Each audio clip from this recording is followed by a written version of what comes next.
नमस्कार दोस्तों, चमत्कार प्रदर्शन प्रस्तुत इंट्रोडक्शन टू रोबोटिक्स में आपका स्वागत है। ME001 ये हमारा सिलेबस था। तो हम लोगों ने पिछले वीडियो में क्या कवर किया? हम लोगों ने पिछले वीडियो में कवर किया था कि हमारा जो रोटेशन मैट्रिक्स है, मतलब 3D ट्रांसफॉर्मेशन में पोजीशन वेक्टर था हमारा, फिर हमारा होमोजेनियस मैट्रिक्स में बना जाता है, फिर हमारा ट्रांसफॉर्मेशन मैट्रिक्स ऐसा कुछ बनेगा। फिर हम लोगों ने उसके लिए रोटेशन मैट्रिक्स निकाला। Rotation matrix about X axis 4x4 homogeneous transformation matrix for rotation, ये एक्स एक्सिस के अबाउट था। तो उसका रोटेशन एलिमेंट वाला मैट्रिक्स ये था। तो 3 डायमेंशनल है तो उसके अंदर 3 रोटेशन मैट्रिक्स बनेंगे। तो rotation at the about Z axis, rotation about X axis का रोटेशन एलिमेंट ये 4x4 होमोजेनियस मैट्रिक्स, उसका हम लोगों ने कैसे डेरिवेशन लिया, और वैसे ही रोटेशन अबाउट वाई एक्सिस। अब ये वाई एक्सिस के ऊपर रोटेट करना है, और क्रॉस प्रोडक्ट से हमें याद आएगा कि वाई जेड एक्स या फिर Z X Z Y X Y Z. तो ये जो हमारा ऑर्डर है वो हम लोग क्रॉस प्रोडक्ट से पता चलता था। ये हमारा ट्रांसफर फंक्शन और ये हमारा रोटेशन एलिमेंट जो हम पिछली बार। तो ये 3 रोटेशन एलिमेंट्स, 1, 2 और 3, राइट। ये 3 रोटेशन एलिमेंट्स 3 डिग्री में। और फाइनली हमारा ट्रांसलेशन मैट्रिक्स ऐसा कुछ होता है, अगर मुझे रोटेट नहीं करना है तो x is equal to X, Y is equal to Y, Z is equal to Z, no rotation, बस LMN जो हमारा ट्रांसलेशन होगा एक्स वाई जेड में, और 1 नीचे तो होना ही चाहिए होमोजेनियस मैट्रिक्स के लिए। सिंबल्स की भी बात की थी हम लोगों ने कि कोऑर्डिनेट, ठीक है, ये कोऑर्डिनेट हमारे ए का, और फिर रोटेशन के ये position coordinate, position vector P defined in A. फिर हमारा rotation matrix ARB, rotation of B coordinate system with respect to A, ये 3x0 हमारा रोटेशन एलिमेंट होता है। फिर उसका थोड़ा सा अंदर R1 R2 अंदर की बातें, और ये कोऑर्डिनेट ट्रांसफॉर्मेशन। तो कोऑर्डिनेट ट्रांसफॉर्मेशन की जरूरत क्यों है? क्योंकि हर एक जॉइंट पे कुछ मोशन है तो उसको कोऑर्डिनेट सिस्टम की जरूरत है। ट्रांसफॉर्मेशन मैट्रिक्स की बात थी तो उसको ट्रांसफॉर्मेशन मैट्रिक्स की जरूरत क्यों है? तो एंड इफेक्टर की पोजीशन और ओरिएंटेशन डिफाइन करने के लिए हमें ट्रांसफॉर्मेशन मैट्रिक्स चाहिए।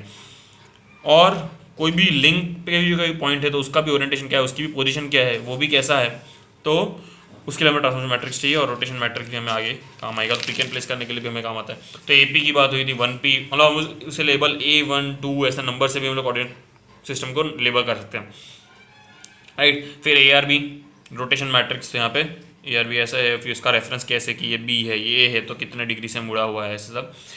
फिर फ्रेम की बात आई थी, ठीक है। फ्रेम की बात, फ्रेम में क्या है? तो दोनों चीज़ें है, पोजीशन भी है और ओरिएंटेशन भी है। तो फ्रेम में आता है ATB, transformation of B with respect to A, transformation of B coordinate system with respect to A। मतलब मुझे अगर A के रिस्पेक्ट में इस पॉइंट P का पोजीशन जाननी है, राइट, मुझे AP जानना है, तो मैं transformation matrix ATB into B के रिस्पेक्ट में ये पॉइंट कितने पे है वो देखूंगा, राइट। तो मुझे AP मिल जाएगा।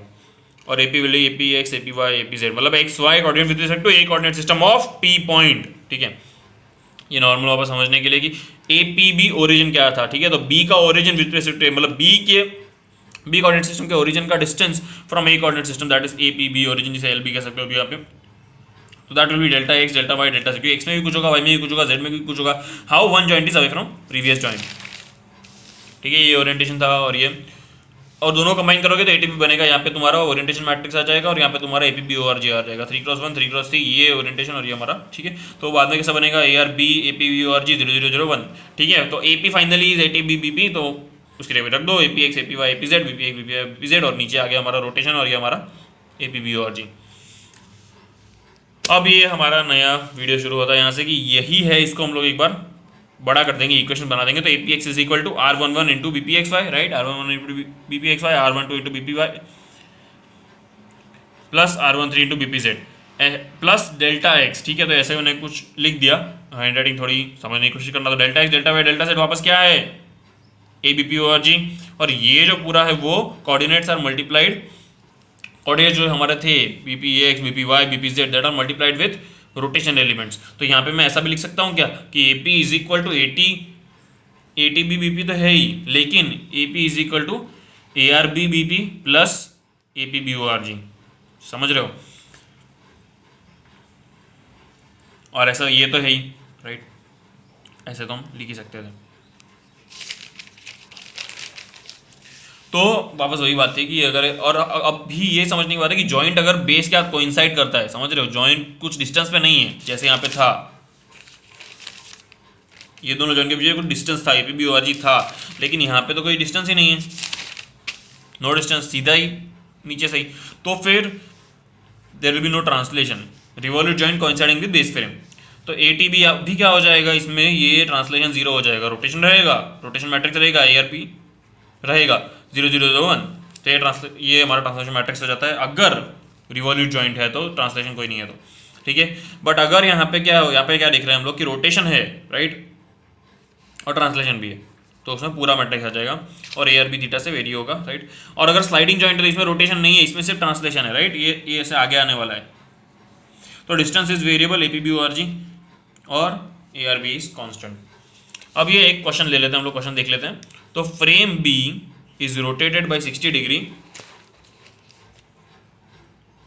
With respect to A matrix, मतलब A coordinate system, and translated by 102 T.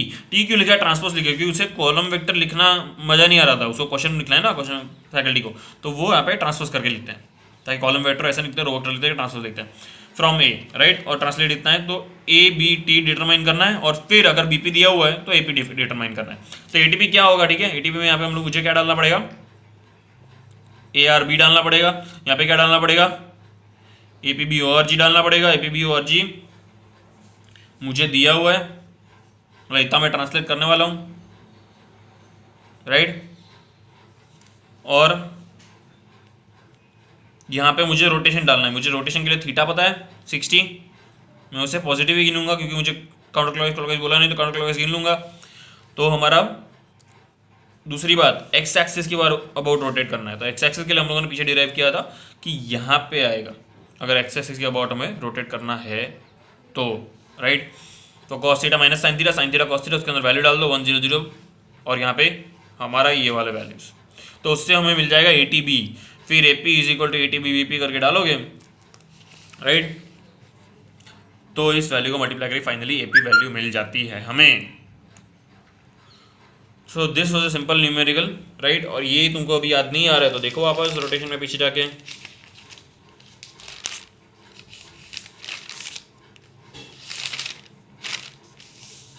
Right, rotation about Y axis, rotation about X axis, rotation about X axis का क्या आया था डेरिवेशन, टड़ा।